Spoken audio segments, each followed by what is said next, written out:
ओम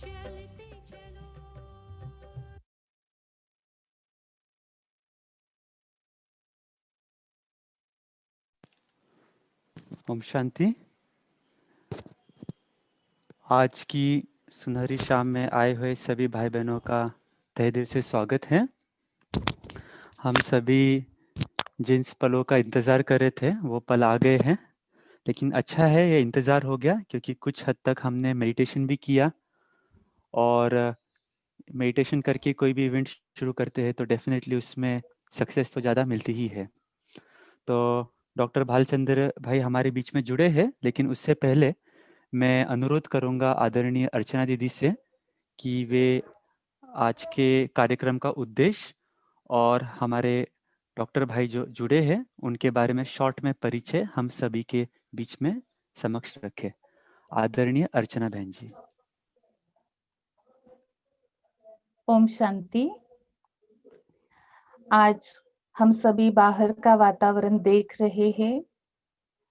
मार्च मास से लगभग पूरे भारत देश में ये कोरोना धीरे धीरे फैलता जा रहा है और अभी हम कह सकते हैं कि ये चरम सीमा पर पहुंच गया है, जहां पे एक दिन में 1 लाख के आसपास संक्रमित हो रहे हैं सभी।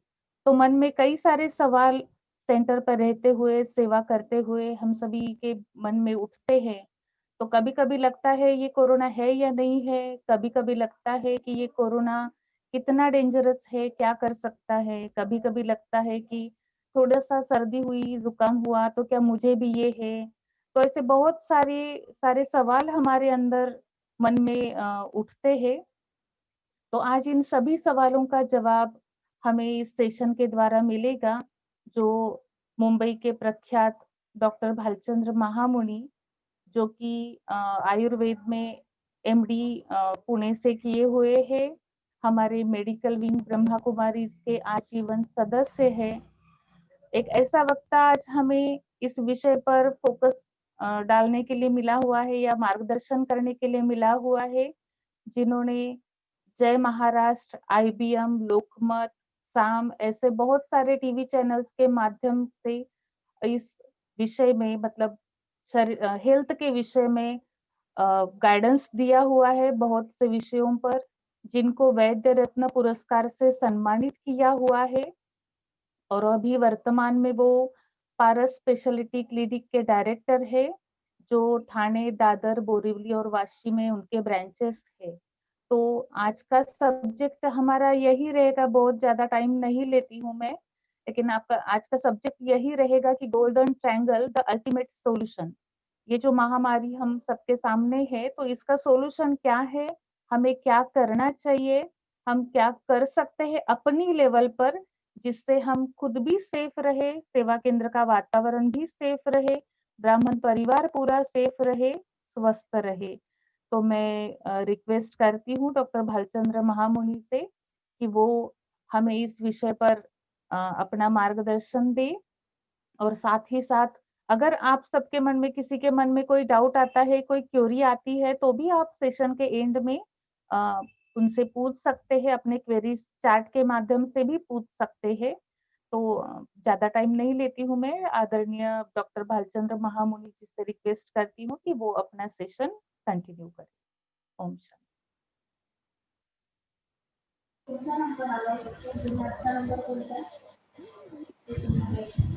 यस डॉक्टर जी, आपका स्क्रीन दिख रहा है, आपकी ऑडियो भी आ रही है आवाज आ रही है। ओम शांति। और आपका वीडियो भी दिख रहा है, आप शुरू कर सकते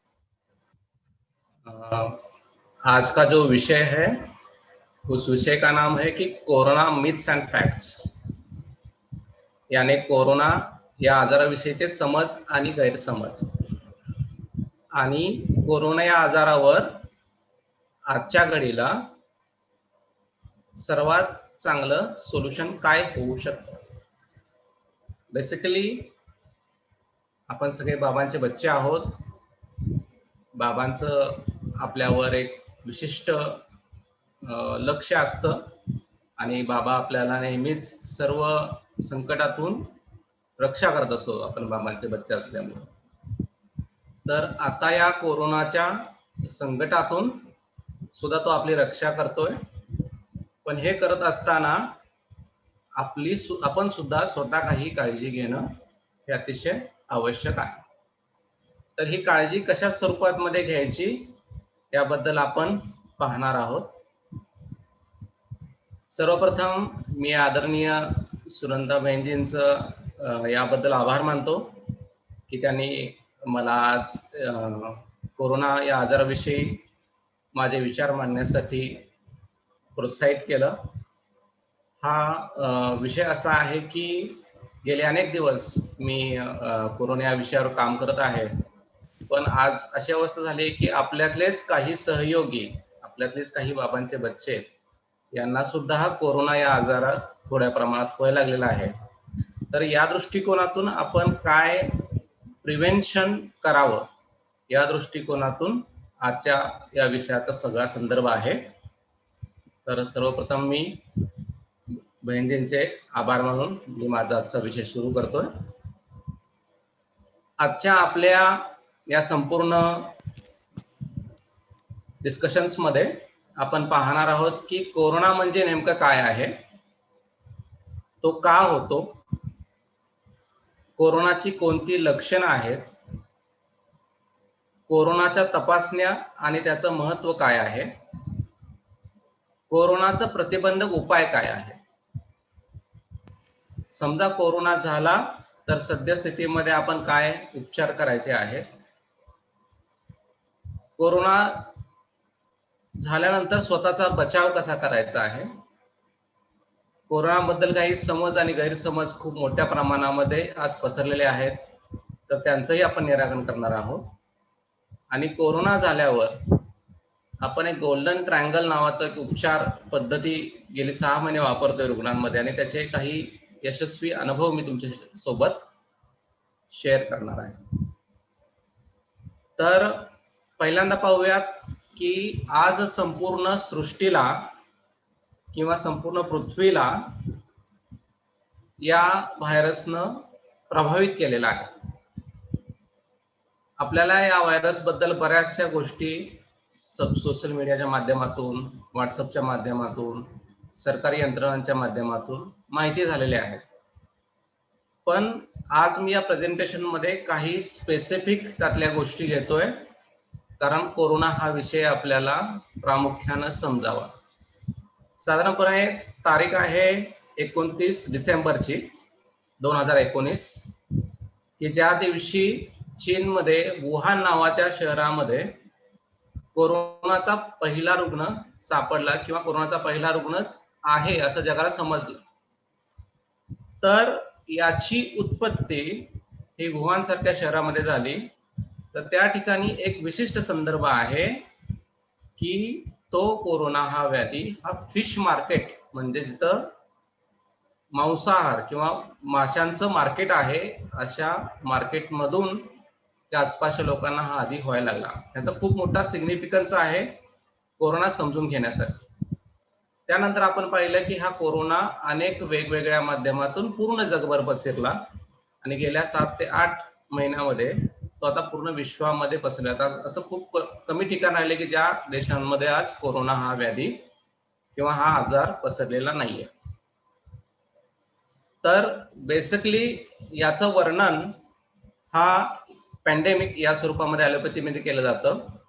त्याच पद्धतीने आयुर्वेदामध्ये जनपदोपध्वंस नावाचा एक प्रकार किंवा एक पद्धती चरक ऋषींनी त्यांच्या चरक संहिता या अध्यायामध्ये विमानस्थानाच्या 3ऱ्या अध्यायात वर्णन केलेले आहे. तर त्यामध्ये ते जे म्हणत आहेत तर त्यामध्ये त्यांनी सांगितलंय की जनोपदोपदंश म्हणजे खूप मोठ्या प्रमाणामध्ये एक आजार अधिक लोकांना होतो आणि अधिक लोकांना तो संक्रमित करतो. तर हा होण्यासाठी नक्षत्र, सूर्य, चंद्र आणि निसर्ग यामध्ये विकृत बदल व्हायला होत असतात आणि त्यानंतर जनोपदोपदंश होतो. हा संदर्भ मी यासाठी सांगत आहे की 2019 ची परिस्थिती काय होती, या परिस्थितीचा आजच्या या आजाराशी काय संबंध आहे आपल्याला त्यांचा संबंध लावता येतो.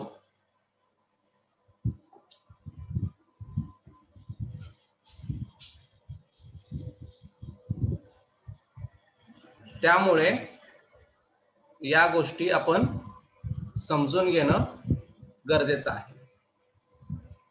तर मराठी समजत नाही अशी थोडी अडचण आहे का? यस डॉक्टर सर, अगर आप हिंदी हिंदी में में बात बोलें. करना है? यस. चलेगा, मैं हिंदी में बात करता हूँ. मराठी समझ में नहीं है तो मैं हिंदी में बात करता हूँ. या, थैंक यू. कोरोना इस बीमारी का, इस महामारी, जिसे महामारी बोला जाता है, महामारी मतलब क्या कि एक बीमारी जो अनेक लोगों को एक साथ बीमार करती है, इसे कोरोना महामारी बोला जाता है. तो ये क्या होता है कोरोना महामारी में? तो एक आदमी से दूसरे आदमी में ये संक्रमण चला जाता है और ये बहुत सारे लोगों को इन्फेक्ट करता है. अभी कोरोना वायरस का आपने कुछ पिक्चर देखा हो, जैसे इधर फर्स्ट स्लाइड में मैंने आपको पिक्चर दिखाया है. एक अलग किस्म का वो पिक्चर है जिसे वायरस बोला जाता है. तो वायरस मीन्स क्या? ये कोरोना वायरस है, ये क्या है? It is a messenger RNA, यानी ये एक मैसेज है ना. जैसा हमारे मोबाइल में एक मैसेज आता है और वो मैसेज ओपन करने के बाद अगर वो वायरस है तो पूरा मोबाइल डैमेज कर देता है ना. इसलिए हम क्या रखते हैं मोबाइल में या पीसी में, हम सिक्योरिटी रखते हैं. जैसा हम कुछ एंटीवायरस रखते हैं जो वो सिक्योरिटी से वायरस हमारे लैपटॉप में या मोबाइल में प्रवेश ना करे. उसी प्रकार से ये एक वायरस है जो हमारे शरीर के भीतर आके पूरे शरीर में डैमेजेस पैदा करता है. अभी हमको ये देखना है कि ये आता है किस प्रकार से संक्रमण होता है. हम सबको इसके बारे में बहुत सारी जानकारी सभी माध्यमों से प्राप्त हुई है. जैसे हमें पता है कि एक इन्फेक्टेड आदमी है जो कोरोना पॉजिटिव है, वो कोरोना पॉजिटिव आदमी दूसरे आदमी को संक्रमित करता है, जिसे आयुर्वेद में अच्छी तरह से एक श्लोक बताया है, प्रसंगात गात्र संस्पर्शात वस्त्रमाल्यानुलेपनात्. यानी एक आदमी का दूसरे आदमी के साथ वैसा भी संपर्क हो, वो उससे औपसर्गिक रोग यानी कम्युनिकेबल डिसीजेस फैलती है.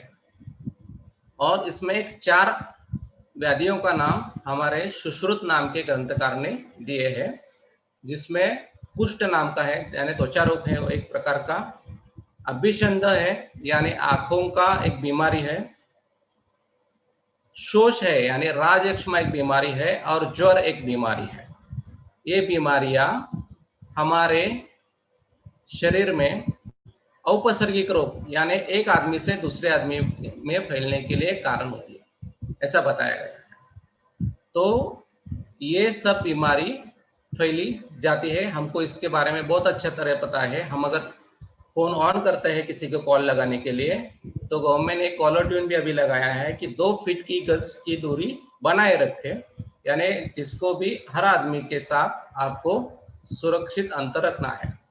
यानी कोई भी आदमी पॉजिटिव है या नेगेटिव है हमको कुछ पता नहीं चलता, लेकिन उस आदमी से हम खुद की रक्षा करना बेहतर समझते हैं. अभी ये जो कोरोना है, वो कोरोना ये वायरस के चपेट में आप आते हैं तो सामान्य लक्षण क्या क्या होते हैं ये आपको देखने हैं. बेसिकली जब कोरोना वायरस हमारे बॉडी में आता है तो उसका इंक्यूबेशन पीरियड 5 दिन है, यानी 5 दिन आपको किसी भी प्रकार के लक्षण नहीं दिखेंगे. 5 दिन के बाद आपको लक्षण कुछ दिखने चालू होंगे. उसमें पहले जो लक्षण होते हैं वो लक्षण अपने गले से या अपर रेस्पिरेटरी ट्रैक्ट जिसे बोलते हैं उसके साइंस एंड सिम्टम रहते हैं, जिसमें सोर थ्रोट यानी घस जो हमारा गला होता है वो गला ड्राई होने लगता है. उसके बाद सूखी खांसी आती है यानी ड्राई कफ जिसे बोलते हैं वो आता है. कुछ लोगों में सबसे ज्यादा जो लक्षण है उसको बोलता है ज्वर यानी फीवर। 88% लोगों में फीवर ये सिम्टम दिखाई देता है। बहुत सारे ऐसे लोग हैं कि जिनको फीवर नहीं आता है फिर भी उनको कोरोना होता है। कुछ लक्षण इरिस्पॉन्सिबल होते हैं यानी असिम्टोमेटिक होते हैं, फिर भी उनको कोरोना रहता है। ये क्यों होता है ये हम थोड़ा सा आगे उस इन्वेस्टिगेशन जब आएंगे तब देखेंगे। लेकिन जो कॉमन सिम्टम्स है उसमें बुखार है, जिसमें आपको 100 के ऊपर 102 या 103 तक बुखार रहता है। सूखी खांसी रहती है, थोड़ा सा हल्का सा स्नीजिंग रहता है, बॉडी एक रहता है यानी सबका बदन दर्द रहता है, मसल पेन रहता है। ये प्राइमरी सिम्टम्स है। उसके बाद शॉर्टनेस ऑफ ब्रीथ यानी सांस लेने में थोड़ी सी तकलीफ हो सकती है। ये सब सिम्टम्स दिखते हैं। अभी ये जो सिम्टम्स है ये नॉर्मल फ्लू में भी दिखाई देते हैं। ऐसा नहीं है कि ये सिम्टम्स कोरोना के अलग सिम्टम्स है। कोरोना भी उसी कैटेगरी का एक अलग वायरस है। जो नॉर्मल वायरस जो होते हैं रेस्पिरेटरी ट्रैक्ट के, उनसे ये थोड़ा सा अलग वायरस है। तो ये कॉमन सिम्टम्स है। ये सिम्टम्स हमने पिछले 6 महीने से बहुत बार सुने हैं, लेकिन मैं इसको रिवाइज करना चाहता था इसलिए मैंने रिवाइज किया। इस कोरोना का हमारे बॉडी में एक जर्नी रहता है। जब हमारे बॉडी में कोरोना के वायरस आते हैं तो मैंने बोला कि आपके गले में वो रहते हैं, रहने के बाद 5 दिन के बाद वो आपको साइन एंड सिम्टम्स तैयार करते हैं, जिसमें आपको जो सिम्टम्स मैंने बताया कि खांसी आना, सोर थ्रोट होना, ऐसे सिम्टम्स शुरू होते हैं। उसके बाद 5 दिन के बाद आगे जाके 10वें दिन तक कुछ अलग सिम्टम्स तैयार होते हैं, जिसमें वो सिम्टम्स लंग्स यानी हमारे फेफड़ों के जो सिम्टम्स होते हैं, जिसमें सांस लगना, इस प्रकार के सिम्टम्स है, या अनइजीनेस होना, इस प्रकार के सिम्टम्स ज्यादा से ज्यादा लोगों में दिखाई देते हैं। अब जो कोरोना के इन्वेस्टिगेशंस है उसके बारे में हम आते हैं। कोरोना के जो इन्वेस्टिगेशंस है उसके लिए बहुत से इन्वेस्टिगेशंस के तौर पे बहुत सारे मिथ्स है, यानी कुछ बहुत गलत फहमियां हम कोरोना और उसके इन्वेस्टिगेशंस के बारे में लेके बैठे हैं। मेरा आज का विषय थोड़ा सा इस इन्वेस्टिगेशंस के तौर पे है कि कोरोना की जो टेस्ट है उसे हम आरटीपीसीआर टेस्ट बोलते हैं।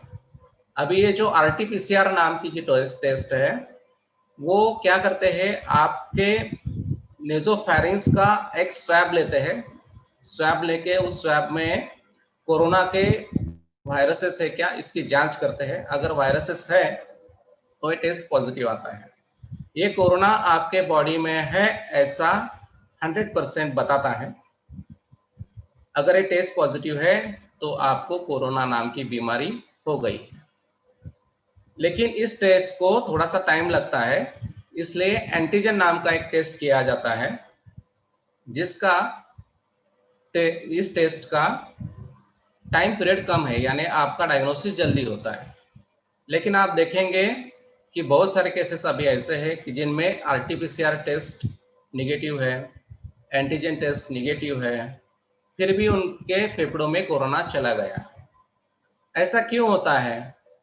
तो आरटीपीसीआर टेस्ट और एंटीजन टेस्ट इसकी एक्यूरेसी अराउंड 70% है, यानी 100 में से 70% लोगों में ये टेस्ट पॉजिटिव आता है। यानी आरटीपीसीआर और एंटीजन टेस्ट निगेटिव है तो इसका मतलब ये नहीं कि आपको कोरोना नहीं है। ये बहुत बहुत बहुत इंपॉर्टेंट बात है। आरटीपीसीआर टेस्ट आपकी निगेटिव है, एंटीजन टेस्ट आपकी निगेटिव है, तो आपको कोरोना नहीं है ऐसा हम बता नहीं सकते। लेकिन हाँ, ये टेस्ट पॉजिटिव है तो आपको बेशक कोरोना है। तो अभी मैंने जो भी पेशेंट ट्रीट्स किए हैं उन पेशेंट्स में, मेरे पेशेंट्स में 90% पेशेंट्स में आरटीपीसीआर टेस्ट और एंटीजन टेस्ट निगेटिव है, फिर भी उनके सिटी स्कैन में उनका कोरोना पहुंच गया है और फेफड़ों को खराब कर रहा है। इसलिए आरटीपीसीआर और antigen test after 5 days positive आता है। जब तक उसका इंक्यूबेशन पीरियड है, यानी जब तक कोरोना हमारे गले में जाकर वहां पे अपनी जगह पैदा नहीं करता, तब तक आरटीपीसीआर एंटीजन टेस्ट निगेटिव आता है। अभी हमको ये पता कैसे चले कि कौन सा 5वां दिन है, मेरा पहला दिन कौन सा है, दूसरा दिन कौन सा है, ये पता नहीं चलता। इसलिए बहुत सारे लोगों में आरटीपीसीआर एंटीजन टेस्ट निगेटिव आता है, फिर भी उनको कोरोना होता है। या ये टेस्ट के बाद कोरोना जब फेफड़ों में चला जाता है, उसके बाद एचआरसीटी यानी सीटी स्कैन में कुछ चेंजेस दिखाई देते हैं, फिर भी उनका आरटीपीसीआर एंटीजन टेस्ट निगेटिव आता है।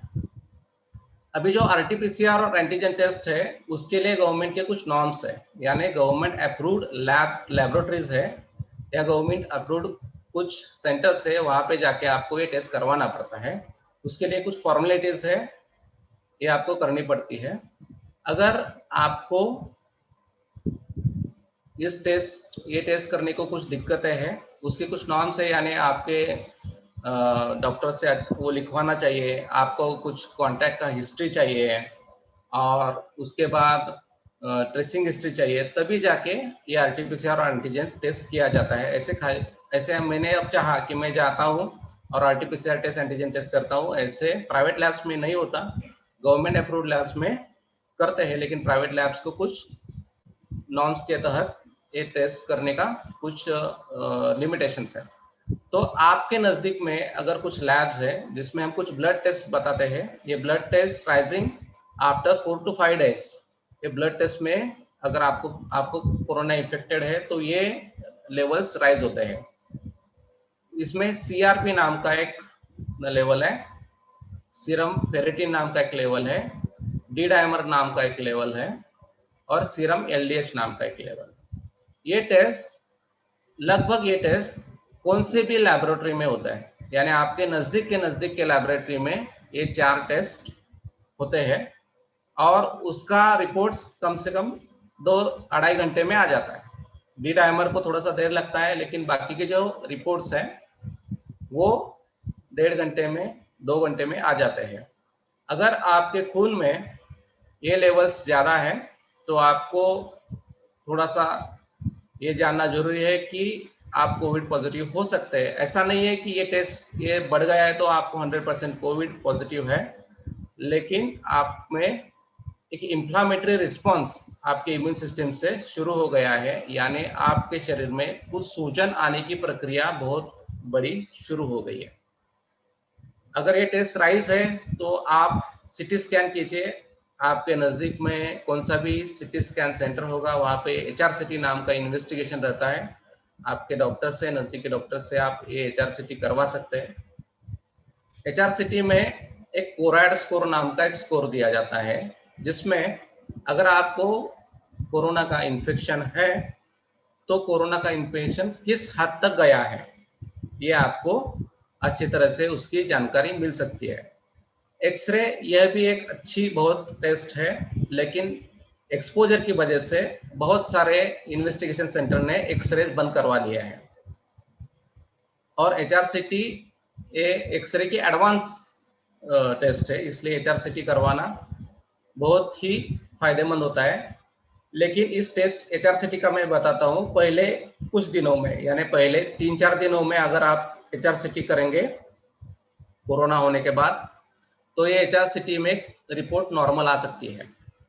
लेकिन इसलिए आपको पहले 3-4 दिनों में अगर आपको सर्दी, खांसी, बुखार है तो आपको आरटीपीसीआर एंटीजन टेस्ट करवाना है, उसके साथ ये ब्लड इन्वेस्टिगेशन है वो करवाने हैं। अगर ब्लड इन्वेस्टिगेशन राइज है तो आपको ये ध्यान में रखना है, आपको एचआरसीटी करवाना है। अगर आपको एचआरसीटी में इन्फेक्शन है तो आपको नजदीक के हॉस्पिटल में जाके हॉस्पिटलाइज होना पड़ेगा। अगर ये लेवल्स नॉर्मल है और आपको कोई सिम्टम्स नहीं है तो आप होम आइसोलेशन के तहत घर में रह के ट्रीटमेंट ले सकते हैं। आपके फैमिली डॉक्टर से आप सलाह मशवरा करके ये ट्रीटमेंट्स ले सकते हैं। लेकिन अगर ये टेस्ट पॉजिटिव है, लेवल्स राइज है और आपके एचआरसीटी में डैमेज ज़्यादा है, उसका स्कोर ज़्यादा है, तो आपको जाके एडमिट होके मेडिकल फैसिलिटीज में जाके उसका ट्रीटमेंट करना है। इसमें मिथ्स है, बहुत सारे मिथ्स है आरटीपीसीआर और एंटीजन टेस्ट में। ये है कि एक प्राइवेट लैब में किया टेस्ट निगेटिव आया, दूसरे लैब में किया टेस्ट पॉजिटिव आया, तो ये क्या हमें क्या फंसा रहे हैं क्या? लेकिन बिल्कुल ऐसा नहीं है। इसमें फॉल्स निगेटिव नाम का एक पैटर्न आता है। फॉल्स निगेटिव यानी क्या? पेशेंट को कोरोना है लेकिन उसका आरटीपीसीआर टेस्ट निगेटिव है, इसे फॉल्स निगेटिव बोलते हैं। हाँ, तो आरटीपीसीआर और एंटीजन टेस्ट एक लैब में पॉजिटिव एक लैब में निगेटिव आ सकती है, क्योंकि उसका सैंपल किस तरह से लिया है इसके तौर पर भी ये टेस्ट पॉजिटिव आना निगेटिव आना निर्भर रहता है। तो ये टेस्ट इंपॉर्टेंट है, उसके साथ क्लिनिकल एग्जामिनेशन भी इंपॉर्टेंट है, क्लिनिकल साइन सिम्टम्स, और उसके साथ ब्लड इन्वेस्टिगेशन इंपॉर्टेंट है।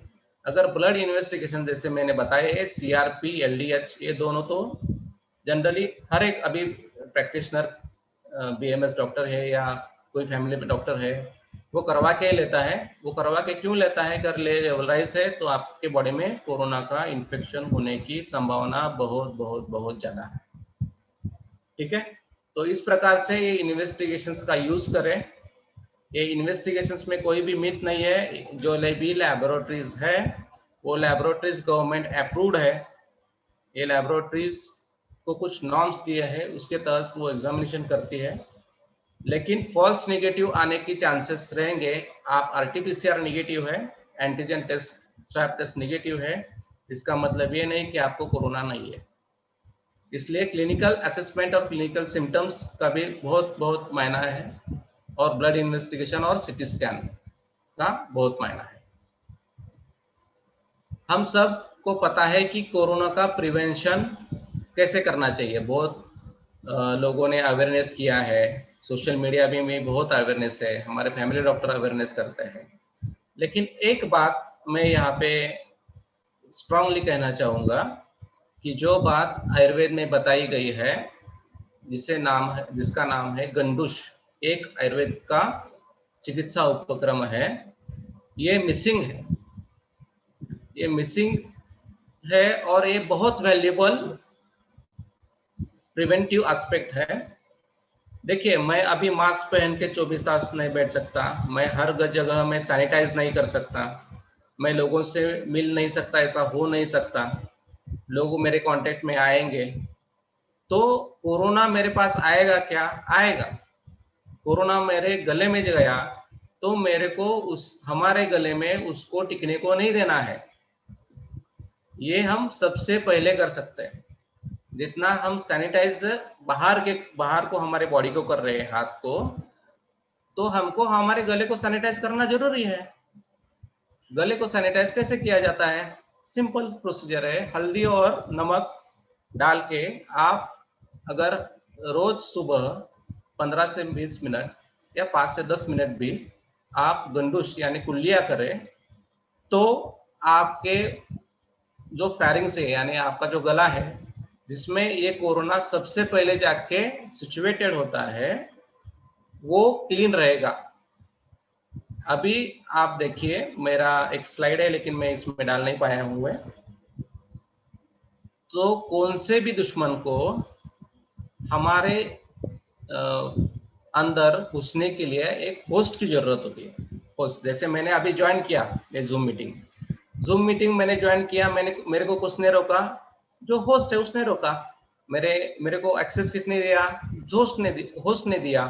होस्ट ने क्या किया? मेरा ऑडियो एक्सेस दिया, मेरा वीडियो एक्सेस दिया, मेरे को स्क्रीन शेयरिंग एक्सेस दिया।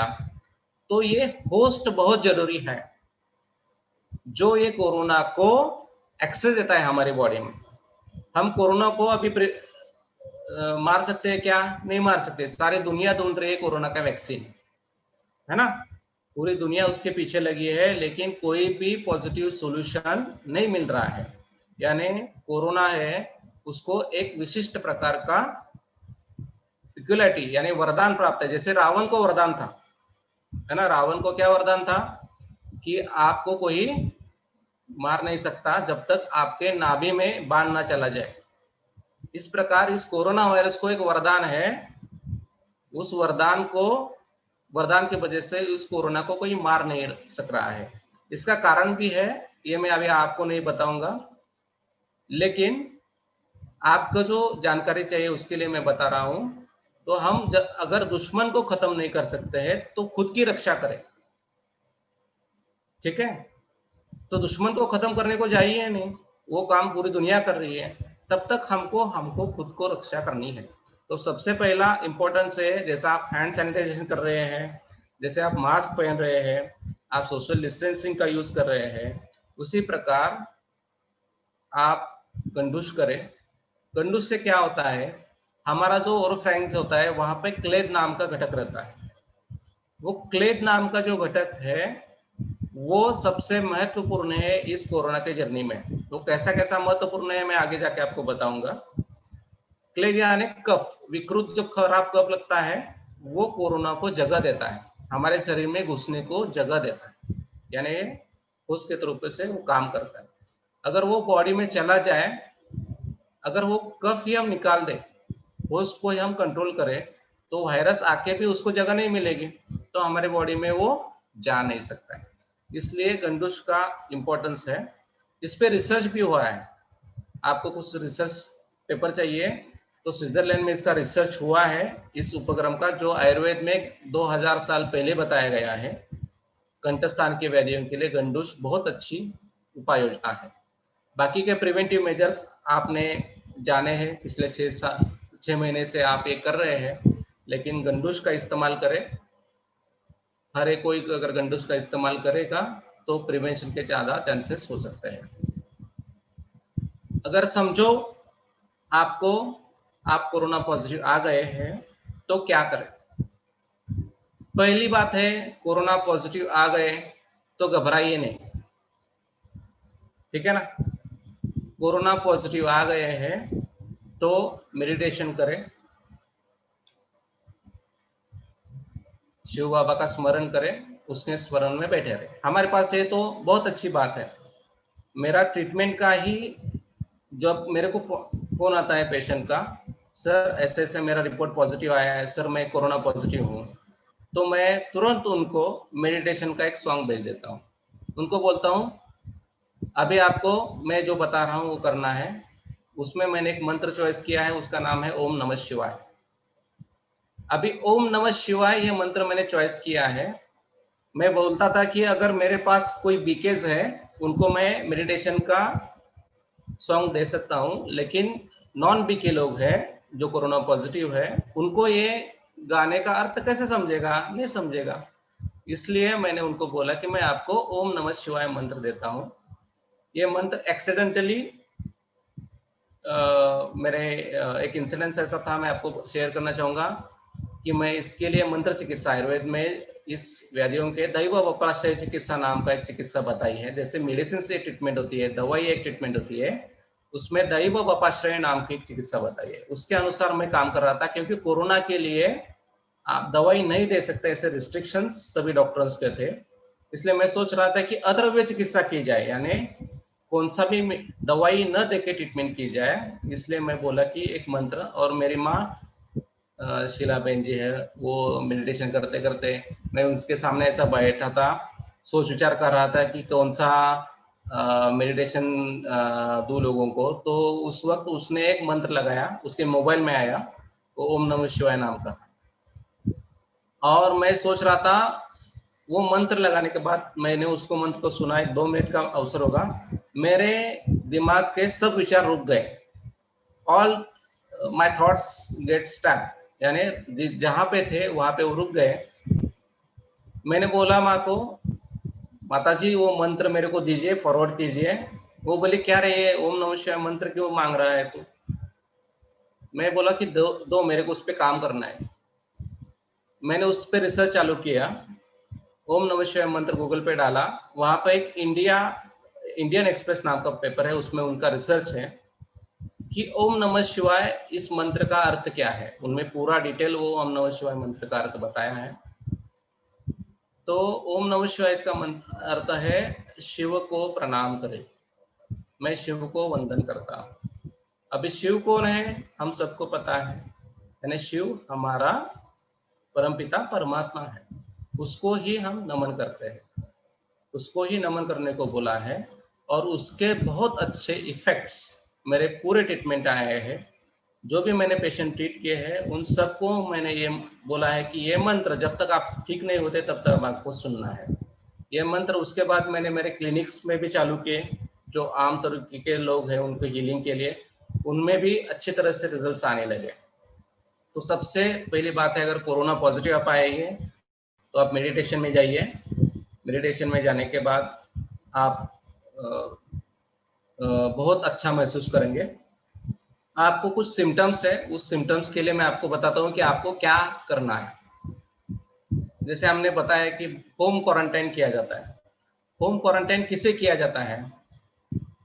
तो जिससे कोई भी सिम्टम्स नहीं है या माइल्ड सिम्टम्स है, जैसे कुछ बुखार है, सर्दी खांसी है, उसको होम क्वारंटाइन किया जाता है।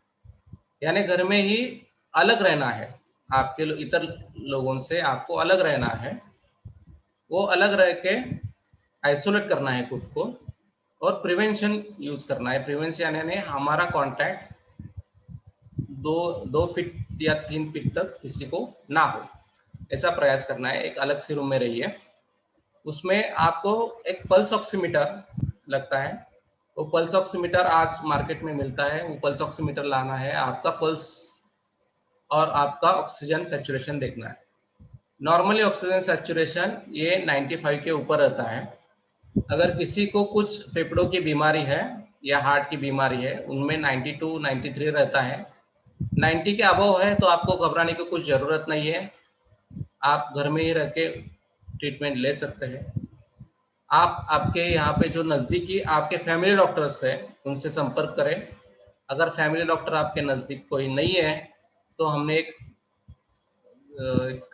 पोर्टल बनाया, हेल्पलाइन बनाई है, उसका नंबर मैं आपको शेयर करता हूँ। उस नंबर पे आप हमको संपर्क कर सकते हैं। अगर आपको कुछ दिक्कतें हो रही है, जैसे सांस लेने में तकलीफ वगैरह कुछ दिक्कतें हो रही है, ऑक्सीजन कम पड़ रहा है, ऐसा आपको लग रहा है, if you are feeling lessness, breathless, तो आपको नजदीकी हॉस्पिटल में एडमिट होना है। अभी ऐसी सिचुएशन है कि डॉक्टर नजदीक हॉस्पिटल में बेड ही नहीं है, सभी बेड फुल हैं। तो हम क्या करें? ये बहुत क्रिटिकल सिचुएशन है। बेड नहीं है, लेकिन बेड नहीं है फिर भी हमको वहां तक पहुंचना है जहां तक पेशेंट को ऑक्सीजन मिल जाए। अगर ऑक्सीजन अच्छी तरह से मिल रहा है तो पेशेंट सर्वाइवल के चांसेस बढ़ते हैं। अभी कुछ लोगों ने ऑक्सीजन के लिए, सप्लाई के लिए कुछ वॉलंटियरी काम भी शुरू कर दिया है। जब तक आपको बेड नहीं मिलता तब को हम ऑक्सीजन सप्लाई करेंगे, ऐसा। आप तुरंत हमें संपर्क करें, या कोई किसी भी आपके नज़दीक में कोई भी बीएमएस डॉक्टर है जिसने आयुर्वेद सीखा है, वो जनरल प्रैक्टिस क्यों ना करता हो, उसके पास जाए।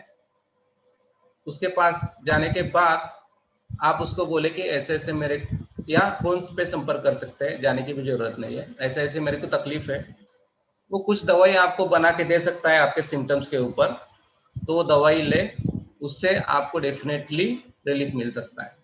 यानी मेरे को अभी इतने फोन आए हैं कि डॉक्टर मैं कोल्हापुर में हूँ, मेरा माँ का एज 60 साल है और उसका ऑक्सीजन 80% है, और मेरे को कोल्हापुर में कोई भी बेड अवेलेबल नहीं है, मैं क्या करूँ? तो मैं बोला मैं हूँ इधर, तू है कोल्हापुर में, तेरे को बेड अवेलेबल नहीं हुआ रहा है, तो कुछ बात नहीं, घबरा मत, ये ओम नमः शिवाय मंत्र सुनना चालू कर दे। और दूसरी बात है कि मैं कुछ दवाई बता रहा हूँ, वो दवाई कहाँ भी नजदीक में अगर आयुर्वेदिक शॉप है वहां पे जाके ले ले। ऐसे बहुत सारे लोगों को मैंने ट्रीटमेंट्स दी है और उनमें बहुत सारे अच्छे रिजल्ट्स आए हैं। मैं लास्ट में मेरे कुछ केसेस भी शेयर करूंगा, उस केसेस के बारे में आपको ये सब बताता हूँ। यानी आपको इतना तो हमारा सबका पुण्य है कि आपके पास एक ऐसा आयुर्वेदिक वैद्य चाहिए जो आपको इस घटना में मदद करे। मैं ऐसा नहीं बोल रहा कि एलोपैथिक वैद्य नहीं, डॉक्टर अच्छे नहीं है, एलोपैथिक डॉक्टर है तो भी अच्छे हैं, उनसे सहायता ले। लेकिन एलोपैथिक डॉक्टर आज इस कोविड के पैंडेमिक में बहुत बिजी है, बहुत फटीग है, उसको उनको हॉस्पिटल की ड्यूटीज बहुत चालू है। लेकिन आपके नजदीक में बीएमएस डॉक्टर्स अभी भी उपलब्ध है, जो आपको आपकी सेहत को अच्छी तरह से जानते हैं, आपके फैमिली डॉक्टर रहे हैं, उनको आप जरूर एक बार पूछिए, वो आपको जरूर सहायता करेंगे और अच्छी सहायता करेंगे, ये मेरा विश्वास है। तो इस प्रकार से आपको सेंटर में जाना है, कोरोना सेंटर्स में, वहां जाके आपको ऑक्सीजन दिया जाता है जितना रिक्वायरमेंट है, और उसके मुताबिक एक बार आप हॉस्पिटल में गए तो हॉस्पिटल के प्रोटोकॉल के अनुसार वहां पे ट्रीटमेंट की जाती है। लेकिन जब आपको सिम्टम्स नहीं है, आपका सेचुरेशन 90 के नीचे नहीं जा रहा है, तो आपको घबराने की कोई जरूरत नहीं है। आप घर में रह के, मैं बता रहा हूँ, ट्रीटमेंट्स करके, होम क्वारंटाइन रह के भी ठीक हो सकते हैं। अभी आप बताएंगे मेरे को ऑक्सीजन की जरूरत लगेगी क्या नहीं लगेगी, ये कैसे तय होगा? तो इसके लिए चरक संहिता में कुछ बहुत सारे व्याधि हेतु बताया है, स्रोतो दृष्टि हेतु। उस पर मैं एक काम कर रहा हूँ, अभी वो काम पूरी तरह से नहीं हुआ है, जिसमें हम एक ARDS स्कोर ला रहे हैं, जिसमें आपको हॉस्पिटलाइजेशन की जरूरत पड़ेगी या नहीं पड़ेगी ये हम पहले बता देंगे। हाँ, वो पूरा का पूरा चरक संहिता के सिद्धांतों के आधार पर है। ठीक है, नेक्स्ट स्लाइड पे जाता हूँ। अभी जो कोरोना के उपचार है, वहाँ पे आपको हॉस्पिटलाइज किया जाता है। हॉस्पिटलाइज करने के बाद आपको अगर ऑक्सीजन की जरूरत है तो आपको ऑक्सीजन दिया जाता है। उसके साथ कुछ एंटीवायरल ड्रग्स है, उसके साथ कुछ एंटीबैक्टीरियल हायर एंटीबायोटिक्स दिए जाते हैं। वो हायर एंटीबायोटिक्स क्यों दिए जाते हैं? वो इसलिए दिए जाते हैं कि वायरस इन्फेक्शन होने के बाद बैक्टीरिया का सुपर इन्फेक्शन होता है, और सुपर इन्फेक्शन होने के बाद फेफड़ा बहुत ज्यादा खराब होता है, इसलिए वो सपोर्ट दिया जाता है। उसके साथ उस पेशेंट को लो मोलेकुलर वेट हेपेरिन यानी रक्त की जो गांठें बनती है वो ना बने, इसलिए कुछ इंजेक्शन दिए जाते हैं। अगर जिसको डायबिटीज है उसको शुगर कंट्रोल के लिए इंजेक्शन दी जाती है। इस प्रकार की ट्रीटमेंट, सिम्टोमेटिक मैनेजमेंट वहां पे की जाती है। ऐसा कोई भी ठोस ड्रग है उनके पास एलोपैथी में, ऐसा आज भी नहीं है। कुछ एंटीवायरल्स गवर्नमेंट ने रिकमेंड किए हैं, लेकिन उनके रोल पे अभी भी 100% श्योरिटी नहीं है, क्योंकि ये हर बीमारी का कुछ ना कुछ स्टेज ट्रीटमेंट का रहता है। तो इस प्रकार से उस जगह पे जाके आप ट्रीटमेंट ले सकते हैं। ठीक है, नेक्स्ट। अभी हम आज का टॉपिक जो बहुत इंपॉर्टेंट है, उसमें ये है कि हम खुद का बचाव कैसे करें। मैं एक इंसिडेंस बताता हूँ। डॉक्टर सचिन परब भाई है, आप सबको जानकारी है, वो विक्रमली में रहते हैं और व्यसन मुक्ति पे पूरे देश भर में, जग भर में वो काम करते हैं। उनके बहुत सारे सेशंस आपने सुने होंगे। मैं अक्सर उनके पास जाया करता हूँ। जब से मैं मुंबई में आया हूँ तब से मैं उनके पास जाया करता हूँ। वो खुद एक MBBS डॉक्टर है और उन्होंने बहुत सारे ड्रग्स लॉन्च किए हैं। फार्माकोलॉजी उनका सब्जेक्ट रहा है। तो मैं ऐसे ही कोरोना के बारे में मार्च अप्रैल में उनसे डिस्कशन कर रहा था, अप्रैल में। तो मैंने सुबह सुबह सचिन परब भाई को फोन किया। गुड मॉर्निंग सचिन परब भाई, ओम शांति। मैंने एक सोल्यूशन ढूंढ लिया है, अप्रैल की बात है। तो बोले हाँ बोलिए ना भाई जी, बोलिए क्या हुआ। तो मैं उनको बोला कि मेरे को गद्दार पता चल गया है। यानी वो बोले क्या गद्दार, यानी क्या? यानी कोरोना हमारे बॉडी में अंदर जा रहा है, उसको कौन मदद कर रहा है मेरे को पता चल गया है। तो बोले ठीक है, ऐसा है। हाँ, तो मैं बता रहा हूँ, एक केस है। मेरा एक दोस्त है, वो 7 हिल्स हॉस्पिटल में काम करता है पहले डे से। जब से 7 हिल्स हॉस्पिटल बना है, अंबानी साहब ने वो अंधेरी में बनाया है, वहां पे वो रेसिडेंट बोल के काम करता है। उस जगह पे एक बूढ़ी औरत थी, वो कोरोना नेगेटिव होके जा रही थी, वो डिस्चार्ज डेस्क पे था। उसने उसको बोला कि डॉक्टर, ये कोरोना वगैरह का दवाई वगैरह कुछ काम नहीं किया आपका। मैंने घर से गुड़ और सूंठ लाया था, वो मैं 7 दिन से खा रही हूँ, उससे मेरे को कोरोना मेरे बॉडी में बढ़ा नहीं। तो सचिन परब भाई बोले अरे, आज ही सुबह बाबा ने बोर्नविटा बताया है। उस बोर्नविटा में बाबा ने यही कंटेंट बताए हैं, जिसमें आपको गुड़ डालना है, शुंठ डालना है, और उसके साथ और 2-3 कंटेंट बाबा ने बताए हैं। और हम सब बच्चों को वो लेने को बोला है बोर्नविटा। तो मैं बोला कि हाँ यही ट्रीटमेंट है, ये आपके बॉडी में होस्ट यानी आपके शरीर में जो आने के लिए प्रेरित करता है या उसको दरवाजा खोल देता है, उसको प्रिवेंशन के लिए ये बात बहुत जरूरी है। इसे गुड़ और शुंठ बोला जाता है आयुर्वेद में। शुंठ ये क्रोमिक है, विश्वा बोला है आयुर्वेद में इसके गुण में, यानी किसी भी प्रकार का जंतु का संसर्ग अगर बॉडी में होता है तो ये शुंठ और गुड़ एक प्रकार से खाए तो पूरा का पूरा एक लेथ निगल जाता है। मैंने बहुत सारे पेशेंट्स में काम किया है, इसमें मैंने एक इंटरनेशनल रिसर्च पेपर भी ये गुड़ शुंठ योग पे पब्लिश किया है, पूना के बाल गंधर्व सभागृह में एक 2009 में पब्लिश किया था, और मैं बहुत सारे लोगों को, मेरे पेशेंट्स को यूज कर रहा हूँ और उसके रिजल्ट्स ले रहा हूँ। तो बोले यही गुड़ का ही बोर्नविटा और कुछ आयुर्वेदिक दवाइयाँ डाल के बाबा ने भी हम सब बच्चों को लेने को कहा है। उसके साथ एक बहुत अलग शब्द इम्यूनिटी नाम का एक शब्द है जो बहुत अब मायने रख रहा है, यानी इम्यूनिटी बढ़ाओ, इम्यूनिटी बढ़ाओ, इम्यूनिटी बढ़ाओ। ये इम्यूनिटी है क्या? इम्यूनिटी ये शारीरिक और मानसिक स्वास्थ्य का लक्षण है, ये ध्यान में रखिए। इम्यूनिटी यानी हम कैसे हट्टे कट्टे दिख रहे हैं, ये इम्यूनिटी नहीं है। इम्यूनिटी ये है कि आप मानसिक स्तर पे कितने स्वस्थ है, शारीरिक स्तर पे कितने स्वस्थ है, ये ज्यादा जरूरी है।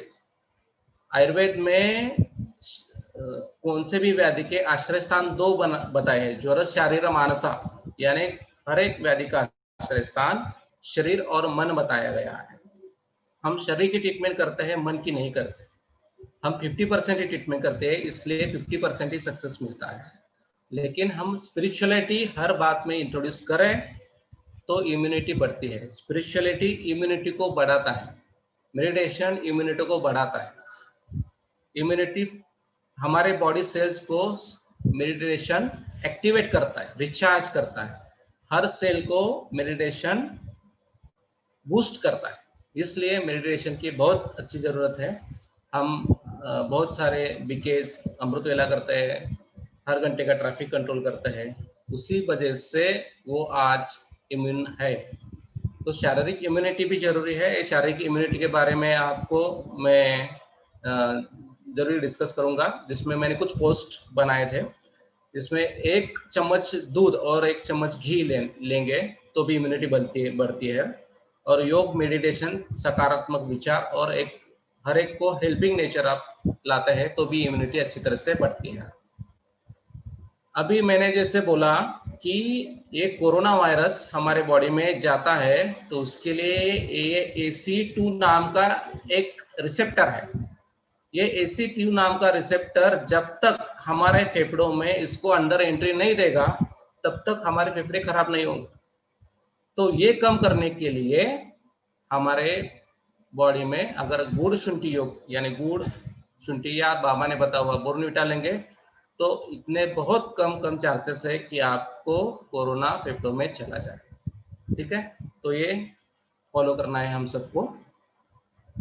कुछ काढ़े यानी बहुत से आयुष काढ़ा से लेके बहुत सारे काढ़े आज गवर्नमेंट में जारी किए, लोग भी दे रहे हैं, कुछ फेमस भी हुए हैं। उसमें सिर्फ बैलेंसिंग रखना है। काढ़े में कैसा होता है कि जो भी ड्रग्स है आयुष काढ़े में ये थोड़े से उष्ण है, यानी उससे शरीर में गर्मी पैदा हो सकती है। उसके लिए उसको काउंटर करने के लिए अगर आप नॉन डायबिटिक है तो उसमें मनु का यूज कर सकते हैं, गुड़ का इस्तेमाल कर सकते हैं, जिससे आप अच्छे तरह से प्रिवेंट कर सकते हैं। अगर ये आप आधा चम्मच पाउडर 1 गिलास में उबाल के आधा करके लेंगे तो भी आपके बॉडी में अगर कोई भी कोरोना का इन्फेक्शन होता है तो ये प्रिवेंट करने में बहुत अच्छा मदद करता है। अभी आप मेरे को पूछेंगे ये जो काढ़ा है ये कोरोना को मार डालता है क्या? बिल्कुल नहीं। ये काढ़ा कोरोना में बॉडी में उसका फैलने का जो व्हीकल है, जिसे आयुर्वेद में क्लेथ बताया गया है, उसको कम करता है। यानी बॉडी में फैलने को वो मदद करता नहीं, बॉडी में उसका speed of entering and speed of diverging वो कम कर देता है। ये इसलिए बहुत जरूरी है। कुछ हेल्पलाइंस है, आरोग्य सेतु नाम का एक ऐप है, आप वो ऐप डाउनलोड करें। आप वो ब्लूटूथ पे चलता है, आपके यहाँ पे कितने लोग इन्फेक्टेड है, कहाँ पे आपको हेल्प मिल सकती है, ये सब इसमें दिया गया है, तो इसका आप इस्तेमाल कर सकते हैं। अभी आपको कोरोना हो गया है, आप पॉजिटिव है, तो सबसे महत्वपूर्ण बात है कि आप आहार विहार क्या रखें, परहेज क्या रखें, ये सबसे बहुत इंपॉर्टेंट बात है। तो सबसे पहले आयुर्वेद में ज्वर नाम का अध्याय है जिसमें पथ्य बहुत अच्छी तरह से बताए गए हैं। उस पत्ते का आप उपयोग इस कोरोना नाम की बीमारी में कर सकते हैं। जैसे भूख, अब आपको भूख नहीं लग रही है तो खाना खाने का नहीं है। मेरे को जितने भी कोरोना पॉजिटिव लोग हैं, उनकी जो वाइफ्स है वो फोन करके पूछती है मैं उनको क्या क्या खिलाऊं। मैं उनको बोलता हूँ कुछ नहीं खिलाओ। उनको भूख है क्या? नहीं है। तो अगर उनका भूख नहीं है इसलिए उनकी बॉडी बोल रही है कि वो डाइजेस्ट नहीं कर पा रहे, उसके लिए उसको खाना नहीं देना है। तो उसको देना क्या है? तो उसको आप चावल रहता है उसका उबाल के उसका पानी दे सकते हैं। मूंग की दाल होती है, उस मूंग की दाल का पानी उबाल के दे सकते हैं। फ्रूट जूसेस यानी बिना कोई प्रिजर्वेटिव डाले या बिना कोई ठंडा किए नेचुरल फ्रूट होते हैं, जिसमें अनार होता है। अनार सबसे महत्वपूर्ण है। अनार ज्वरग्न है, अनार तर्पण करता है यानी न्यूट्रिशन अच्छी तरह से देता है। मौसम्बी है, इसका इस्तेमाल कर सकते हैं। तो ये आप आपके कोरोना पॉजिटिव पेशेंट्स को दे सकते हैं। केला नहीं देना है क्योंकि वो डाइजेशन के लिए दिक्कत आती है, डाइजेशन के लिए ज़्यादा पावर रहती है बॉडी को, इसलिए वो अग्निमांद तैयार करके बीमारी को बढ़ा सकता है। दूध नहीं देना है, सबसे महत्वपूर्ण बात है। अगर आप कोरोना पॉजिटिव है, आपको ज्वर है यानी फीवर है, तो आपको दूध और दुग्ध के पदार्थ नहीं लेने हैं, क्योंकि अगर आप दूध लेते हैं तो वो कफ को बढ़ाता है और कफ को बढ़ाकर आपको बीमारियां बढ़ा सकता है। और सबसे महत्वपूर्ण बात बेसिकली बीकेज के लिए है, दिन में न सोए, है ना। दिन में न सोए। मेरी माँ के साथ मेरा इस पे बहुत झगड़ा होता है कि अरे तू मेरे को दिन में नहीं सोने के बोलता है, मैं अमृत वेला उठती हूँ 3 बजे 4 बजे, तेरे को पता है क्या? मैं बोलता हूँ ठीक है माँ, आप अमृत वेला उठती है, ये बहुत अच्छी बात है, लेकिन आपको दिन में नहीं सोना है। तो बोली ठीक है, तो फिर मैं क्या करूँ? तो मैंने बोला ठीक है, हमारे वाग्भट आचार्य नाम के आचार्य है, उन्होंने बोला है कि लेट कर नहीं सोना है, बैठ कर सो सकते हैं आप, यानी चेयर पर बैठे और चेयर पर बैठ के टेबल पे सर रख के सो सकते हैं, लेकिन सीधे बेड पे नहीं सोना है। यानी ये सोने के बाद क्या होता है, तो उसको बताया कि अभिषंदनी भोज्यानि स्थूलानि च गुरुन च मांसवाहिनी दुष्यंती भुक्त्वा च सुप्ताम दिवा। यानी खाना खाने के बाद सोने से दिन में बता रहा हूँ, दिन में अगर खाना खाए और आप सो रहे हैं तो आपके तीनों दोष वात पित्त कफ प्रकोपित होते हैं, रक्त खराब होता है। रक्त दुष्टि का हेतु बताया है चरक ने, और मांस दुष्टि का हेतु बताया है।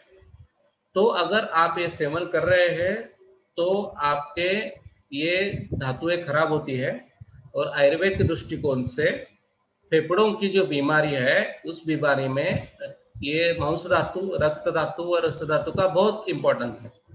यानी शोणित फैन प्रभाव फुफ्फुसा, ऐसा बताया गया है। मैंने जो बोला ना, फिश मार्केट में तैयार हुआ, फिश मार्केट में ही क्यों तैयार हुआ, भाजी मार्केट में क्यों नहीं आया कोरोना? तो इसका मतलब है कि कोरोना ये रक्त दुष्टि करता है डायरेक्टली, और रक्त से फेफड़े बने हैं। आयुर्वेद में उत्पत्ति सिद्धांत बताया है, रक्त धातु से शोणित फैन प्रभाव फुफ्फुसा बताया है। इसमें जिसमें रक्त दुष्टि बहुत ज्यादा है उनको फेफड़ों की बीमारी कोरोना में बहुत ज्यादा होने की संभावना है। इसलिए दोपहर को खाने के बाद बिल्कुल नहीं सोना है। सोना है तो एक खाने से पहले सोइए, बाद में उठ के खाइए, नहीं तो बैठ के सोइए। अगर ये बातें करते हैं तो आप में दोषों का प्रकोप नहीं होगा, और आपका अगर कोरोना होता है तो वो मिनिमम रहेगा, आपके बॉडी में फैलने की संभावना नहीं है। यानी कोरोना क्या है? कोरोना ये एक चिंगारी है सिर्फ। तो चिंगारी क्या करती है? चिंगारी सिर्फ इग्नाइट करती है, यानी फायर तैयार करती है। जलता कौन है? एक्सप्लोजिव है ना, जो जलने वाला है मटेरियल वो अलग है। कोरोना सिर्फ एक मैसेज है, मैसेज। डैमेज कौन होता है? बॉडी होती है। यानी हम हमारी बॉडी में कैसे रह रहे हैं, पहले से कैसे खा रहे हैं, कैसे पी रहे हैं, उसके हिसाब पे ये सब बातें रहती है। उसके साथ मेडिटेशन करते रहे, कॉन्फिडेंट रहे कि कोरोना आपको कुछ नहीं करने वाला है, और जो भी नेचुरल अर्ग्स है उनको रोके नहीं। यानी भूख लगने के बाद खाना खाइए, प्यास लगने के बाद पानी पीजिए, ये सब आपको करना है। जो डायबिटिक पेशेंट्स है उनको थोड़ा सा कोरोना के बाद वर्सनिंग होने के चांसेस बहुत ज़्यादा होते हैं। ये क्यों होते हैं? क्या होता है ऐसे डायबिटीज़ में? तो डायबिटीज़ में बताया गया है कि बहुद्रव श्लेष्मा दोष विशेष है, यानी कफ का प्रमाण बॉडी में एक्सेस होता है डायबिटिक पेशेंट में। इसलिए ये कोरोना जो है उसको फैलने के लिए फास्ट फैल सकता है। इसलिए डायबिटिक लोगों को आयुर्वेद में बताए गए डायबिटीज के प्रिवेंटिव तरीकों में काम करना चाहिए। आपको अगर डायबिटीज है तो आपके नजदीक के आयुर्वेदिक डॉक्टर, जो बीएमएस डॉक्टर है, जो आयुर्वेदिक प्रैक्टिस करता है, उसके पास जाके वो शुगर के लिए या डायबिटीज के लिए प्रिवेंटिव एस्पेक्ट के बारे में आपकी प्रकृति दिखा के आप गाइडेंस ले सकते हैं। आप अगर उसको प्रकृति दिखाएंगे, आपका आहार विहार दिखाएंगे, लाइफस्टाइल दिखाएंगे, तो आपको डेफिनेटली वो गाइड कर सकता है कि इस कोरोना महामारी में आप कैसे बच सकते हैं। अभी कोरोना के बारे में कुछ समझ और गैर समझ है, यानी इतने समझ गैर समझ है कि किसी को भी भरोसा नहीं रहा है। यानी WHO से लेके हमारे फैमिली डॉक्टर तक ये कोरोना के बारे में कौन सही है कौन गलत है, इतने मिथ्स ये कोरोना के बारे में है। इसमें ये है कि कोरोना ये सीरियस लेने का सब्जेक्ट है, इसको बिल्कुल ही हल्के में मत ले। कोरोना के प्रिवेंशन बहुत आसान है, जो मैंने अभी बताया। उसका ट्रीटमेंट भी आप अगर इन टाइम ट्रीटमेंट पे पहुंचते हैं तो रिकवरी रेट भी बहुत अच्छा है। और इसको डरने की बिल्कुल जरूरत नहीं है, लेकिन सावधानी और प्रॉपर ट्रीटमेंट लेने की डेफिनेटली जरूरत है। आपका डिफरेंशियल डायग्नोसिस, यानी आपका डायग्नोसिस जितने जल्द होता है, आपका ट्रीटमेंट जितने जल्द चालू होता है, उसमें आपको बचने की संभावना बहुत ज्यादा रहती है। अभी कुछ केसेस, गोल्डन ट्रायंगल ये क्या है मैं बताता हूँ। इसमें मैंने एक स्लाइड शेयर किया जिससे साइटोकाइन स्टॉर्म बोलते हैं। जो भी मैंने ट्रीटमेंट किए हैं अभी तक पेशेंट के, वो सब साइटोकाइन स्टॉर्म में थे। यानी एलोपैथी के हिसाब से अति गंभीर रूप के जो पेशेंट है जिसमें डेथ होने के चांसेस बहुत ज्यादा है, उन पेशेंट की ही ट्रीटमेंट मैंने किया है। जो असिम्प्टोमेटिक पेशेंट है, जो उनको नॉर्मल है, उनको बताया गया, मैंने बताया कि आपके नजदीकी डॉक्टर से या कुछ भी कोविड हॉस्पिटल से आप ट्रीटमेंट ले। आपको अगर दिक्कत आती है तो मैं ट्रीटमेंट दूंगा। तो ये साइटोकाइन स्टॉर्म नाम की एक पैथोलॉजी हमारे बॉडी में होती है, ये समझ लेना बहुत जरूरी है। तो ये साइटोकाइन स्टॉर्म यानी क्या है? कोरोना वायरस जब हमारे बॉडी में अंदर जाता है तो ये अंदर जाके हमारे फेफड़ों में जब पहुंचता है तो फेफड़ों में जाके उसका काम खत्म होता है। एक बार वो सेल में एंटर करे तो सेल को मैसेज दे देता है कि अभी आप सेल में आए हो, अभी आपका काम खत्म, कोरोना का उतना ही काम। उसके बाद हमारी बॉडी के सेल्स बिगड़कर हमारे ऊपर ही अटैक करने लगते हैं, और अटैक बढ़ बढ़ के हर एक सेल में जाके हर एक सेल को डैमेज करते हैं, और वो फेफड़ों को ज्यादा परसेंटेज में डैमेज करना शुरू कर देते हैं। और जिसमें ये फ्लूइड यानी क्लेद का प्रमाण जिसमें बहुत ज्यादा है, उसमें कफ की निर्मित बहुत फास्ट होती है, और वो फेफड़ा खराब करके पूरा फेफड़ा खराब करता है। फेफड़ा खराब होके उससे कंसोलेशन होता है, वो कठिन बनता है, और पेशेंट बैड होके उसके बाद फेफड़े खराब होके, लिवर खराब होके, किडनी खराब होके पेशेंट डेथ होता है। तो अगर मैंने जैसे बताया उसको हमारे बॉडी में अंदर घुसने को ही नहीं दिया, तो ये सबसे बहुत जरूरी बात है। अगर वो घुस गया है तो उसको पहले ही खत्म कर दिया, जब तक हम उसको खत्म करते हैं। यानी कोरोना को मैं बोल रही हूँ, हमारे बॉडी में जो भी पैथोलॉजी हो रही है उसको कंट्रोल किया। इसमें मैं मॉडर्न मेडिसिन, आयुर्वेद और स्पिरिचुअलिटी का इस्तेमाल करता हूँ। मॉडर्न मेडिसिन, ये मॉडर्न डॉक्टर्स है उनके तरफ से ट्रीटमेंट रहता है। आयुर्वेदिक ट्रीटमेंट्स में कुछ देता हूँ, और स्पिरिचुअलिटी यानी उनको एक मेडिटेशन या एक पॉजिटिव थिंकिंग का पार्ट देता हूँ, वो करते हैं। पॉजिटिव थॉट्स उनके साथ शेयर करता हूँ, उनके पॉजिटिव पोस्ट शेयर करता हूँ, उनका मनोबल बढ़ाता हूँ। इससे पेशेंट्स बहुत अच्छे ट्रीट होते हैं। अभी मैं बता रहा हूँ कोरोना क्या है, सिंपल लैंग्वेज में आपको कोरोना बताऊँ वो क्या करता है। ये सिचुएशन है लास्ट ईयर की, 2019 की। ये पिक्चर है, कोल्हापुर का है, एक सांगली का, और एक हमारा प्यारा है अलमट्टी। अलमट्टी धरण हम सबको पता है वो क्या करता है। सांगली कोल्हापुर वालों को तो सबसे ज्यादा पता है कि ये क्या करता है। यानी मेरे को एक मेरे रिलेटिव का फोन आया, वो सॉफ्टवेयर इंजीनियर है मुंबई में, पूना में। उसका फोन आया, डॉक्टर मैं अभी एक पेशेंट से एक्सपोज हो गया हूँ, तो मेरे को कोरोना टेस्ट करना है। तो बोले ठीक है, आप कोरोना टेस्ट करवा लीजिए। मैंने उनको लिखवा दिया। वो बोले कि डॉक्टर मैं गया था, वो कोरोना टेस्ट नहीं कर रहे। वो बोले कि आपको सिम्टम नहीं है तो हम नहीं करेंगे। तो मैं क्या करूं? मैं उनको बोला कि दूसरे ब्लड टेस्ट है वो कीजिए। यानी आप सोचिए, सांगली इस सिटी को आप लाइए, सांगली कोल्हापुर को। अगर सांगली कोल्हापुर में फ्लड यानी पूर की सिचुएशन पैदा होने के लिए क्या क्या जरूरी है? 100 अल्लमट्टी में जाने वाला पानी बंद होना चाहिए, यानी कर्नाटक ने हम पानी नहीं छोड़ना चाहिए। ऊपर में कोयना, येरला, वारणा, पंचगंगा, इन नदियों में बाढ़ बहुत हो जानी चाहिए। और उसका पानी अगर बहुत मात्रा में कृष्णा नदी में आता है तो जो सिचुएशन पैदा होती है उसे फ्लड बोलते हैं, यानी महापूर बोलते हैं। इस प्रकार का महापूर हमारे फेफड़ों में आता है, जिसको ARDS बोला जाता है, एक्यूट रेस्पिरेटरी डिस्ट्रेस सिंड्रोम। ये कोरोना इग्नाइट करता है, सिर्फ हमारी बॉडी के ही सेल हमारे बॉडी के ऊपर अटैक करके ये परिस्थिति तैयार करते हैं। यानी दूसरों को, लोगों को नष्ट करना ये बहुत आसान है, जो एलोपैथी करता है एंटीबायोटिक देकर। लेकिन हमारी इम्यून सिस्टम ही हम पे अटैक करे, यानी हमारा ही संरक्षण दल हम पे अटैक करे, तो सबसे कठिनाई की बात है कि इसको ट्रीट करना। तो इसका बहुत अच्छा सॉल्यूशन आयुर्वेद में है। आप नजदीकी आयुर्वेद डॉक्टर का सहकार्य लेके इसकी ट्रीटमेंट कर सकते हैं और खुद को बचा सकते हैं। ये निसर्ग यानी जो नेचर है हमको बताया रहता है। पिछले साल की ये सिचुएशन है, ये नेचर में थी, अभी ये सिचुएशन हमारी बॉडी में है। यानी ये निसर्ग में ये सिचुएशन थी, ये आज लोगों में आ गई है। यानी निसर्ग पहले ही बताता है कि आपको क्या होने वाला है। इसलिए हम अगर खुली आंखों से निसर्ग को देखें, नेचर को देखें, तो हमको बहुत सारे सॉल्यूशंस मिल सकते हैं।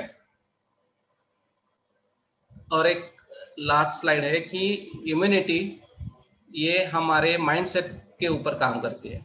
यानी आपने देखे होंगे 5 पांडव थे, 100 कौरव थे। 5 पांडवों ने 100 कौरवों को हराया है। यानी कौन सी भी बड़ी से बड़ी लड़ाई है वो शारीरिक स्तर पे नहीं लड़ी जाती, वो मानसिक स्तर पे ही लड़ी जाती है। इसलिए आपके अगर माइंडसेट स्ट्रांग है तो ये इम्यूनिटी तैयार करने के लिए बहुत अच्छी तरह से उपयोगी है। उसको बनाइए। जैसे हमारा माइंड होता है उसी प्रकार हर सेल का एक माइंड होता है, और हमारे माइंडसेट पे हमारा सेल का माइंडसेट काम करता है। इसलिए पॉजिटिव रहिए और तुरंत अगर कुछ सिम्टम दिखता है तो तुरंत स्क्रूटनाइज कीजिए। मैं ऐसा नहीं बोल रहा हूँ कि तुरंत आप हॉस्पिटलाइज हो जाइए, तुरंत आप आपकी बीमारी को जल्दी पकड़िए। जितने जल्दी बीमारी पकड़ेंगे उतने जल्दी ठीक होंगे। मेरे पास ऐसे पेशेंट हैं जिनको मैंने 1-2 दिन में पकड़ा है कोरोना के। अभी आज असिम्टोमेटिक है, उनके ब्लड के लेवल्स आपको बताऊंगा तो एलोपैथी डॉक्टर बोलेंगे ये तो पेशेंट हॉस्पिटल में होना चाहिए था, आज हॉस्पिटल में क्यों नहीं है। तो इतनी अच्छी तरह से पेशेंट ठीक होते हैं। अभी केसेस कुछ मैं आपको शेयर करूंगा। एक केस है, क्रिटिकल केस है, 70% लंग का डैमेज है। वो MBBS एनेस्थेटिक है, अभी कराड़ में उनका फिलहाल ट्रीटमेंट चल रहा है, कृष्णा हॉस्पिटल में एडमिट है। हर रोज मैं उनका मॉनिटरिंग करता हूँ।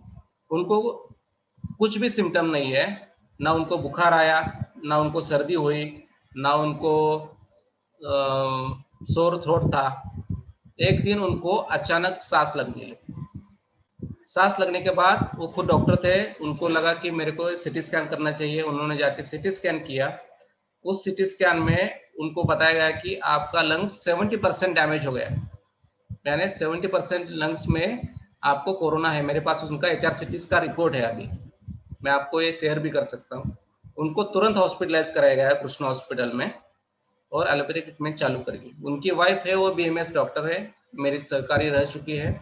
उनका मेरे का फ़ोन आया, सर ऐसा ऐसा हो गया है, 70% सर का ये लंग्स डैमेज है बताया, और उनको NIV पे लिया गया है, उनको इंट्यूबेट करना लग पड़ सकता है, ऐसा मेरे को फिजिशियन ने बताया, वेंटिलेटर पे लेके जाना पड़ता है। मैंने बोला कि मैडम तुरंत ही ट्रीटमेंट चालू कीजिए, मैं कुछ दवाइयाँ भेज रहा हूँ। मैं तभी भी गाँव में था, कराड़ मेरे पास जल्दी था, मैं सुबह ही दवाई भेजता हूँ, आप चालू कीजिए, हम मॉनिटरिंग करते हैं। आज दोपहर को 3 बजे फोन आया है, आज उनका 14 डे है। उनका HRCT का कल का रिपोर्ट है, उनमें 15 to 20% इन्फेक्शन बचा है। एलोपैथिक जो डॉक्टर कंसल्टेंट है वो पूछ रहे हैं, उनके रेसिडेंट डॉक्टर पूछ रहे हैं ये कैसे हो गया। मैं बोला कि ये होता है, इसको गोल्डन ट्रायंगल ट्रीटमेंट ही बोलते हैं। उसका मैंने एक रिसर्च करके ऑलरेडी गवर्नमेंट को सबमिट किया है, सब जगह सबमिट किया है, किसी ने उसको ध्यान में नहीं दिया। शायद ऐसे भगवान ऊपर से आता है और वो बताता है कि अरे मैं आया हूँ और आप सबको मैं बता रहा हूँ क्या क्या करना है। लेकिन जो बाबा के बच्चे हैं ना, वही सुनेंगे, बाकी के लोगों के पे उसको असर नहीं होगा। ऐसा शायद कुछ तो रहेगा, या उसकी अभी टाइम नहीं आई है। लेकिन आप अगर इस गोल्डन ट्रायंगल ट्रीटमेंट का इस्तेमाल करते हैं तो डेफिनेटली आप रिकवरी के चांसेस सबसे ज़्यादा है। आज के तहत वायरस का, जब तक ये एंटी वायरस का वैक्सीन नहीं आता तब तक ये गोल्डन ट्रायंगल ट्रीटमेंट का आप इस्तेमाल करिए और स्वस्थ रहे। ऐसे बहुत सारे केसेस हैं। प्रेग्नेंट लेडीज भी है, वो मेरी वाइफ की सिस्टर है, अभी वो गांव में है। उसका रिपोर्ट CRP लेवल बढ़ा है, उसकी सासू माँ को इन्फेक्शन, उसका हस्बैंड इन्फेक्टेड है, उसके खुद के लेवल्स राइज है, लेकिन वो असिम्टोमेटिक है। उसके कुछ भी ट्रीटमेंट नहीं की जा सकती है, ऐसा बताया गया है, कुछ भी कर नहीं सकते उसके बारे में। फिर भी वो हमारे ट्रीटमेंट से अभी घर में सेहतमंद है। आप आपके क्वेश्चंस और डाउट्स मेरे को फ्रीली पूछ सकते हैं। अगर यहाँ पे कुछ दिक्कत है तो मेरा नंबर है, उससे पूछ सकते हैं। हमने एक मानुष के नाम के एक हेल्पलाइन की है, जिसमें हमने कुछ BMS डॉक्टरों को लिया है। उनको लेके हम लोगों को मदद कर रहे हैं कि जिनको भी ये ट्रीटमेंट्स का इस्तेमाल करना चाहिए, आयुर्वेद ट्रीटमेंट का गाइडेंस चाहिए, वो हमको उनको दे रहे हैं। आपके नज़दीकी हमारे कुछ जो सहयोगी डॉक्टर हैं BMS, उनको आपसे जोड़ के दे रहे हैं, जिससे आप इस बीमारी से जल्दी बाहर आ सकते हैं। आप आपके डाउट्स क्वेश्चंस मेरे को पूछ सकते हैं, उसके लिए मैं आपको आंसर देता हूँ। Thank you. ओम शांति।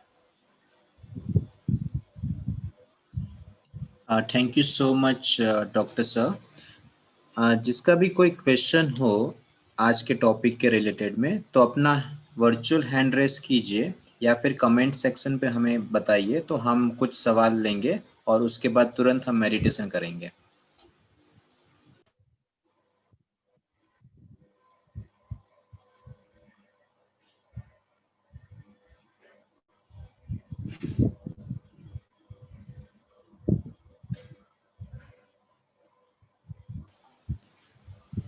अमृता जी ने हैंड रेस किया है। मैं आपको अनम्यूट कर रहा हूँ, आप अपना क्वेश्चन पूछ सकते हो।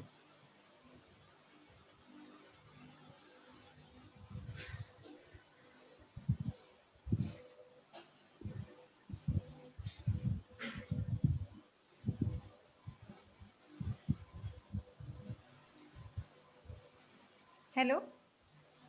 हाँ ओम शांति। हा, ओम शांती. मी मराठीमध्ये बोलू शकते ना?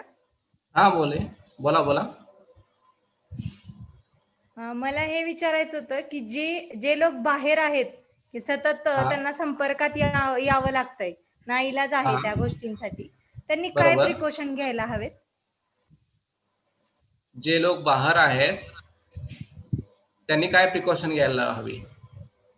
म्हणजे बेसिकली मी तुम्हाला सांगतोय की संपर्कात तर येणं हे टाळू नाही शकत आपण. आणि मी अशा हा. अनेक केसेस पाहिले आहेत की ज्यांचा कुठलाही संपर्क नाही आहे. म्हणजे मी पहिली केस जी ट्रीट केली ना, त्या केसमध्ये ती लेडी कुठंच बाहेर गेलेली नव्हती, पण तरीही ती इन्फेक्टेड झाली. म्हणजे गव्हर्नमेंटने जे सांगितलेले मार्गदर्शक सूत्र आहेत की ज्यामध्ये ते सांगतंय की हँड सॅनिटायझेशन करा, मास्कचा वापर करा, थोडंसं लोकांपासून 1-2 मीटरचं अंतर ठेवा, त्या सगळ्या गाईडलाईन्स तुम्हाला फॉलो करायच्या आहेत. त्याचबरोबर सगळ्यात महत्त्वाचं मी सांगितलं की गुळण्या करायच्या. म्हणजे आपण हे करून सगळं तरीही इन्फेक्शन होतंय, तर तुम्ही नक्की गुळण्याचा वापर डेली करा. कारण आपण ह्या गोष्टी किती करणार, याला एक मर्यादा राहते. किती दिवस आपण घरी बसणार याला एक मर्यादा राहते. तर गुळण्यांचा वापर तुम्ही करू शकता. त्याचबरोबर स्वच्छता ठेवणे हा एक त्यातला सगळ्यात महत्त्वाचा उपाय आहे. मास्क वापरणे हा सगळ्यात चांगला उपाय सांगितलेला आहे सरकारी निर्देशानुसार किंवा WHO निर्देशानुसार, की मास्क वापरल्यानंतर कम्युनिकेशन होण्याची शक्यता 70% कमी होईल.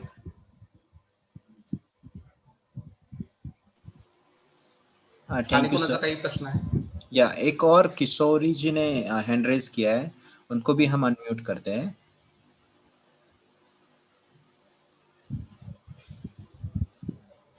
किशोरी जी, आप अपना प्रश्न पूछ सकते हो.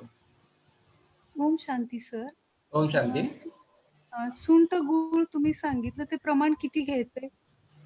बेसिकली गूळ आणि सुंठचं प्रमाण हे समान प्रमाणात असतं. म्हणजे 1 चमचा गूळ आणि 1 चमचा सुंठ असं एकत्र करून ठेवलं आणि साधारणपणे म्हणजे चमचा हा किती मोठा असावा, तर आपला साखरेचा चमचा असतो, तो साखरेचा चमचा गूळ आणि सुंठ एकत्र करून तर दिवसभरामध्ये घ्यायचा आहे. ज्यांची प्रकृती उष्ण आहे, ज्यांची प्रकृती उष्ण आहे, उष्णतेचा त्रास होतो, त्यांनी सुंठचं प्रमाण कमी ठेवायचं आहे. त्यामध्ये सुंठ साधारणपणे 500 मिलीग्रॅम पर्यंत आपण जास्तीत जास्त वापरूयात. 500 मिलीग्रॅम पेक्षा जास्त जर सुंठ वापरली तर थोडंसं उष्णतेचे त्रास होऊ शकतात. अच्छा. किती वेळा घ्यायचं? रोज सकाळी उठल्यानंतर घ्यायचं एकदा. अच्छा. आणि उपाशी पोटी. ते गोल्डन ट्रायंगल ट्रीटमेंट म्हणजे काय बोलला आपण? ते नाही गोल्डन समजलं. ट्रायंगल ट्रीटमेंट यामध्ये आपण काय करतो, आपण त्या रुग्णाला, जे रुग्ण अत्यवस्थ आहेत की ज्यांना हॉस्पिटलमध्ये राहून उपचार करावे लागतात, तर अशा रुग्णांना हॉस्पिटलमध्ये ठेवून त्यासोबत 3 प्रकारच्या ट्रीटमेंट देतो. ज्यामध्ये आध्यात्मिक ट्रीटमेंट आहे, स्पिरिच्युअल ट्रीटमेंट ज्याला म्हटलेलं आहे आपण, ती एक आहे. त्याचबरोबर आयुर्वेदिक उपचार आहेत, ज्यामध्ये काही आयुर्वेदिक औषधांचा आपण वापर करतो, आणि ॲलोपॅथिक उपचार आहेत ज्यामध्ये आपण ऑक्सिजन देणे, अँटीबायोटिक देणे, त्यानंतर काही लाक्षणिक स्वरूपामध्ये ॲलोपॅथिक औषधं वापरणे, अशा उपचारांचा वापर करून आपण गंभीर अवस्थेतले पेशंट बरे करतो. मग हे कुठे ऍक्च्युअली म्हणजे आता कॉन्टॅक्ट तुम्हाला करूनच जेव्हा गरज असेल बेसिकली तेव्हा यासाठी आम्ही काय केलेलं आहे, सोपा उपाय असा केलेला आहे की सध्या यातले ॲलोपॅथी उपचार तुम्हाला जवळ उपलब्ध आहेत. आयुर्वेदिक आणि आध्यात्मिक उपचारांबद्दल आम्ही मार्गदर्शन करतो. म्हणजे स्पिरिच्युअल ट्रीटमेंट आणि आयुर्वेदिक उपचार, तुमच्या ॲलोपॅथिक चालू उपचारांबरोबर काय द्यायचे आहेत त्याचं मार्गदर्शन आम्ही करतो. अच्छा. आणि इथे फोन नंबर दिलाय तोच आहे का तुमचा? गोल्डन ट्रायंगलचा जे तुम्ही हे पाठवले स्क्रीन तो जो शेअरिंग. नंबर आहे हा माझा प्रायव्हेट क्लिनिकचा हेल्पलाईन नंबर आहे. याबद्दलचा दुसरा जो नंबर आहे तो मी तुम्हाला शेअर करेन. या संदर्भातला मी आपल्या ऍडमिन जे आहेत त्यांना शेअर करतो, ते आपल्या सगळ्यांना देतील तो नंबर, की ज्या नंबरवर डॉक्टर अलका म्हणून आहेत, की ज्या पण बाबांच्या बच्चा आहेत, त्यांची आई ज्ञानात आहे आणि रोज ती सत्संग आपल्या सेंटरवर जाते, मुरली करते. तर त्या आमच्या वतीने म्हणजे माझ्या वतीनं किंवा या सगळ्या गतीनं त्या काम पाहत आहेत, की ज्यांना मी काही केसेस माझ्याकडच्या येणाऱ्या त्यांना देतो आणि आम्ही त्यांना मार्गदर्शन करतो. आणि हळद मीठ पाण्याची गुळण्या ते किती वेळा करायचे? सकाळी रोज उठल्यानंतर एकदा. आणि इतका दोन वेळा केला तरी पण अतिशय चांगला आहे, काय प्रॉब्लेम नाही. किशोरी जी, आपको निवेदन करते हैं कि ये जो रिकॉर्डेड किया हुआ है हमने, तो यूट्यूब का लिंक मैंने सेंड किया है, तो आप पुनः इनको देख सकते हैं। डॉक्टर सर ने काफ़ी अच्छी तरह से बताया हुआ है और अच्छे से स्टेप वाइज बताया है, तो ये पुनः आप रिवाइज करेंगे तो आपको पूरा जानकारी मिल जाएगी। एक लास्ट क्वेश्चन लेते हैं। बीके प्रवीणा जी ने पूछा है कुछ, मैं उनको अनम्यूट करता हूँ, वो आपका कुछ जो सवाल है वो पूछ सकते हो।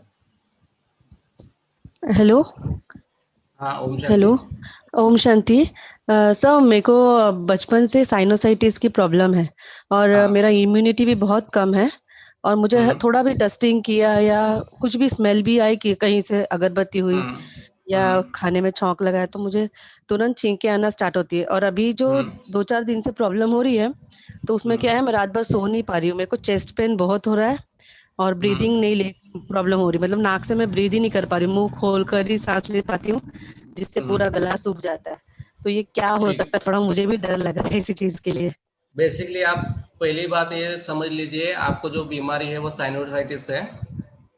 आपको ऐसा लगता है कि बाबा मेरे को कोरोना है क्या नहीं है, इसके लिए जांच करनी है तो एक तो आप नज़दीक के कोई भी फैमिली डॉक्टर से आप सलाह मशवरा ले सकती है, जो आपका थोड़ी सी चेक करके आपको फिजिकल चेकिंग करके बताता है। लेकिन जो भी आपके जो लक्षण आप बता रहे हैं, इसमें सांस लेने में थोड़ी तकलीफ होना, ये लक्षण दो प्रकार के होते हैं। एक होता है शारीरिक लक्षण जिसमें कोरोना वायरस का इन्फेक्शन हो गया है, और दूसरा होता है साइकोलॉजिकल लक्षण जिसमें आप में कोरोना की इन्फेक्शन नहीं होता है, लेकिन वो पैनिक अटैक नाम का एक तकलीफ है जिसमें हमको लगता है कि मेरे को कोरोना हो गया है, मेरे को कोरोना नहीं है ना, मेरे को सांस लग रही है, ये कोरोना नहीं है ना। तो इसके लिए सबसे महत्वपूर्ण बात है कि आप आपके नज़दीक के कोई भी फैमिली डॉक्टर है उनसे जाके एक बार चेकअप कीजिए। वो आपके तुरंत बता सकते हैं कि ये किस वजह से हो रहा है। मेरे हिसाब से आप जो बता रही है, this is due to your sinusitis problem, not due to corona. फिर भी आप, मेरा ये आपसे एक निवेदन है कि आप आपके फैमिली डॉक्टर्स को, नज़दीक के डॉक्टर को दिखाकर एक बार उनसे सलाह मशवरा कीजिए और निश्चिंत हो जाइए। जी, thank you so much doctor Balchandra. अभी हमारे बीच सुनंदा बहन जी जुड़े हुए हैं, तो हम निवेदन करते हैं कि कुछ पल हमको मेडिटेशन भी कराएं, क्योंकि जो आपने विधि बताई उसमें मेडिटेशन का भी काफ़ी जिक्र किया है। तो हम स्वागत करते हैं सुनंदा बहन जी का।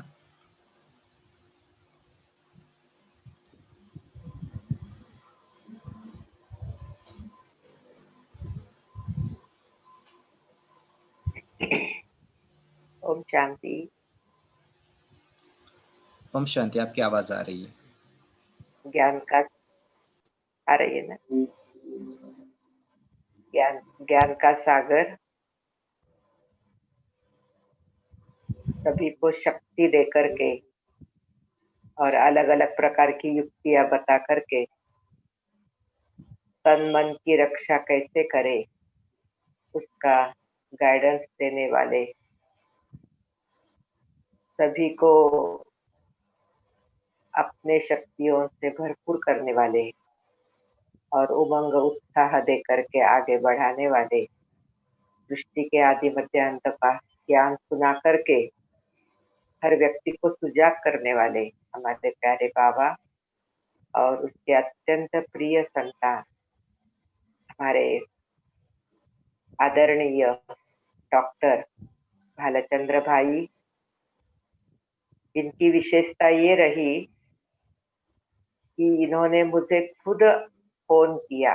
मैंने डॉक्टर लोगों की एक विशेषता ये देखी, तो बाबा कहते हैं रहम भाव, रहम दिल।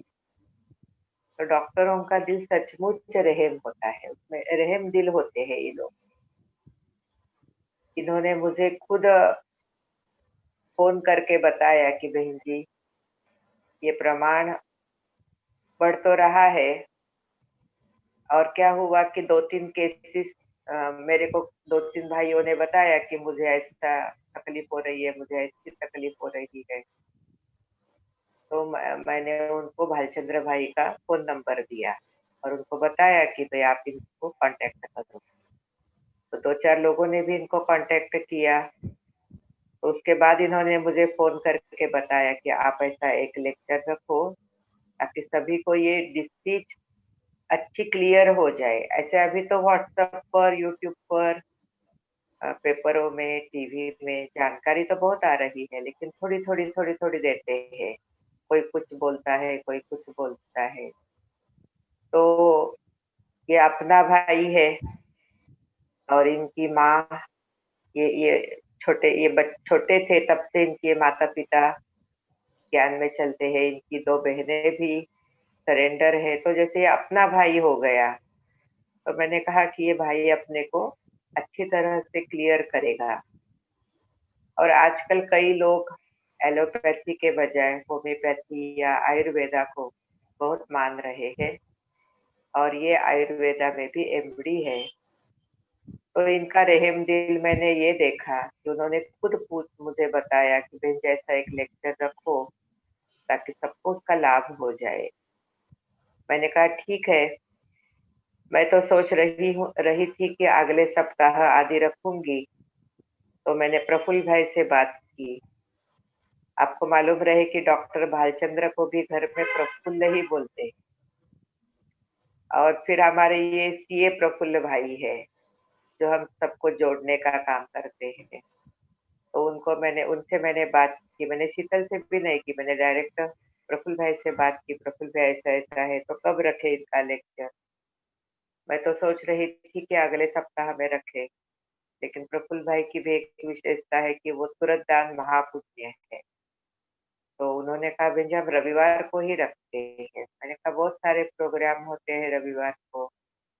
तो बोला होते हैं, लेकिन फिर भी शाम को हम लोग फ्री है सभी, तो हम सारे सब जोन के लिए ये प्रोग्राम रख देते हैं। तो तुरंत फिर भालचंद्र भाई के साथ अर्चना के थ्रू कांटेक्ट हुआ, और फिर उन्होंने भी फट से हाँ किया। और इनकी ये विशेषता रही कि ये 2-3 दिन पहले अपने नेटिव प्लेस में थे, लेकिन वो आज बॉम्बे में पहुँचे हैं, और बॉम्बे में पहुँच कर के सारा हमको चित्रों के माध्यम से सारा उन्होंने क्लियर किया। तो ऐसे रहम दिल, ज्ञान स्वरूप और अपनी सेवाओं के प्रति बहुत जागरूक रहने वाले हमारे भालचंद्र भाई का, या कहे प्रफुल्ल भाई का, मैं तहे दिल से आभार व्यक्त करती हूँ, थैंक्स अदा करती हूँ। और ये शुभ भावना रखती हूँ कि इस महामारी से हम जल्दी-जल्दी फ्री हो जाए। और हमारे डॉक्टर भाई, कहा जाता है कि precaution is better than cure, तो प्रिकॉशन लेना ही बहुत ज़रूरी है। तो प्रिकॉशन की कई बातें प्रफुल्ल भाई ने हम सबको बताई है। तो मैं अपने सारे सुनने वाले भाई-बहनों को यही कहूँगी कि आप सभी इसको प्रैक्टिकल में करो। जैसे उन्होंने हल्दी और नमक का बताया, तो ये तो हमको बहुत सहज है। शुंठ का, गुड़ का बताया, ये भी सहज है। तो जो सहज-सहज बातें, जो कि हमें बहुत सुंदर उदाहरण उन्होंने दिया कि जैसे हम प्रफुल्ल भाई बैठे हैं, तभी हम एक-दो के साथ कॉन्टैक्ट कर पा रहे हैं। अगर वो नहीं होंगे तो फिर कॉन्टैक्ट नहीं कर पाएँगे। तो अगर कोरोना से भी कॉन्टैक्ट हमारा न हो, ऐसा लगता है, तो हम अपनी इम्यूनिटी पावर बढ़ाएँ। और ये जो छोटी-छोटी बातें हैं, और मेडिटेशन में मैं आपको एक एग्ज़ाम्पल बताती हूँ। एक भाई को ये कोरोना हुआ। अच्छा पुराना भाई, आयु से भी बड़ा भाई। उसको मालूम पड़ा कि मेरे को ये प्रॉब्लम हुई है, मतलब साँस की पहले तकलीफ हुई उसको। तो एजुकेटेड भाई है, इसलिए उसने फटाफट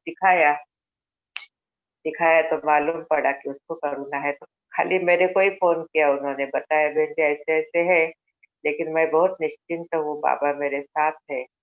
और मैंने परिवार को भी बोला है कि आप निश्चिंत रहो, मैं एडमिट भी होता हूँ। तो बच्चे ने जाकर के एडमिट किया, और भाई 7 दिन वहाँ पर रहे।